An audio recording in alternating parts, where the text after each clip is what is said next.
अगर भगवान सच में सर्वज्ञ हैं, अगर उन्हें हर विचार, हर भावना, हर कर्म का ज्ञान है, तो फिर इंसान को सोचने से रोका क्यों गया? सोचने से रोकना किसी ईश्वर की इच्छा नहीं हो सकती, क्योंकि सोच ही वह प्रक्रिया है जो इंसान को पशु से अलग करती है। बिना सोच के तो भक्ति भी केवल एक आदत बन जाती है और विश्वास केवल एक मजबूरी।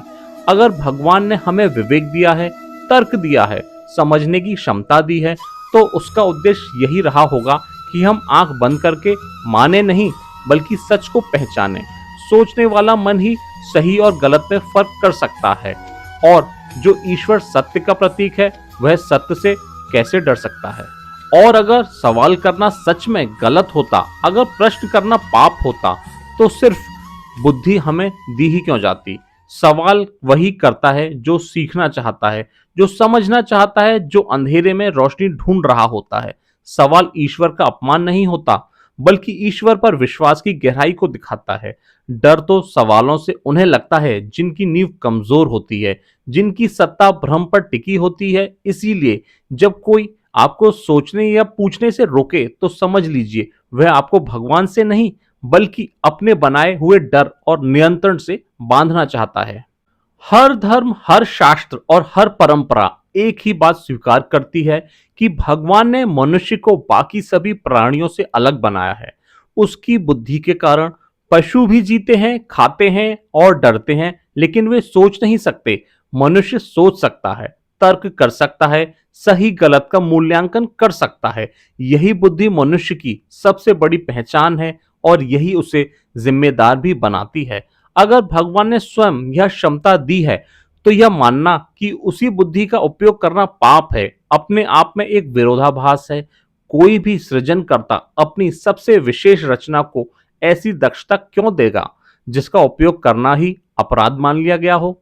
अब जरा गंभीरता से सोचिए, अगर बुद्धि का प्रयोग करना गलत होता, अगर प्रश्न करना ईश्वर के विरुद्ध होता, तो क्या भगवान इतनी बड़ी भूल कर सकते थे? क्या वे हमें ऐसी शक्ति देते जो हमें भटका दे? या फिर सच यह है कि भूल भगवान की नहीं, बल्कि उन व्याख्याओं की है जो समय के साथ बुद्धि से डरने लगी? क्योंकि जागरूक इंसान को नियंत्रित करना कठिन होता है, और सोचने वाला मन किसी भी व्यवस्था को आंख बंद करके स्वीकार नहीं करता। इसीलिए बुद्धि को पाप नहीं बनाया गया, बल्कि पाप का डर दिखाकर बुद्धि को दबाया गया, ताकि इंसान सवाल न करे और सच की ओर बढ़ने से पहले ही रुक जाए। बात करते हैं सोचना बनाम मान्यता। सोचना और मानना दिखने में समान लग सकते हैं, लेकिन उनके बीच जमीन आसमान का अंतर है। मानना सबसे आसान रास्ता है, क्योंकि उसमें जिम्मेदारी नहीं होती, बस जो कहा गया उसे स्वीकार कर लिया। सोचने में मेहनत लगती है, असहजता होती है, अपने ही विश्वासों पर सवाल उठाने पड़ते हैं। मानने वाला व्यक्ति भीड़ में सुरक्षित महसूस करता है, क्योंकि वह बहुमत के साथ चलता है, जबकि सोचने वाला अक्सर अकेला रह जाता है, क्योंकि वह सच की ओर चलता है, सुविधा की ओर नहीं। इसी अकेलेपन और आजादी से व्यवस्था को डर लगता है। इसीलिए उसने इंसान से कहा, मान लो, क्योंकि जो सोचने लगता है वह डर से बाहर निकल जाता है, और जो डर से बाहर आ गया उसे नियंत्रित करना लगभग असंभव हो जाता है। आखिर सवाल से डर किसे लगता है? ईमानदार सवाल किसी सच्चे भगवान को चुनौती नहीं देता, लेकिन वही सवाल झूठे सिस्टम की नींव हिला देता है। इसीलिए सवाल को पाप कहा गया, अहंकार कहा गया, भटकाव कहा गया, क्योंकि अगर इंसान ने सोच लिया तो वह डर से आजाद हो जाएगा। बात करते हैं भगवान बनाम व्यवस्था की। भगवान आपको जागरूक देखना चाहते हैं, व्यवस्था आपको आज्ञाकारी। भगवान प्रश्नों से नहीं डरते, व्यवस्था डरती है। भगवान कहते हैं खुद को जानो, व्यवस्था कहती है हम पर छोड़ दो। और यही फर्क भगवान और व्यवस्था के बीच में सबसे बड़ा अंतर है।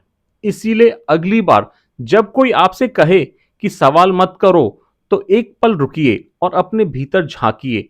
खुद से ईमानदारी से पूछिए कि यह आवाज वास्तव में किसकी है, उस ईश्वर की जिसने आपको सोचने की क्षमता दी, या उस व्यवस्था की जो आपकी बुद्धि से डरती है? क्योंकि भगवान कभी प्रश्नों से नहीं घबराते, लेकिन हर वह सिस्टम घबराता है जिसकी नींव डर, अंधविश्वास और नियंत्रण पर टिकी होती है। सवाल करना विद्रोह नहीं है, यह जागरूकता की शुरुआत है, और जागरूक हो जाए उसे झूठे सच और सच्चे डर में फर्क समझाने की जरूरत नहीं पड़ती। अगर आप सोचने की हिम्मत रखते हैं तो इस चैनल को सब्सक्राइब कीजिए। यहाँ अंधविश्वास नहीं पन पाया जाता, यहाँ सच की आदत डाली जाती है।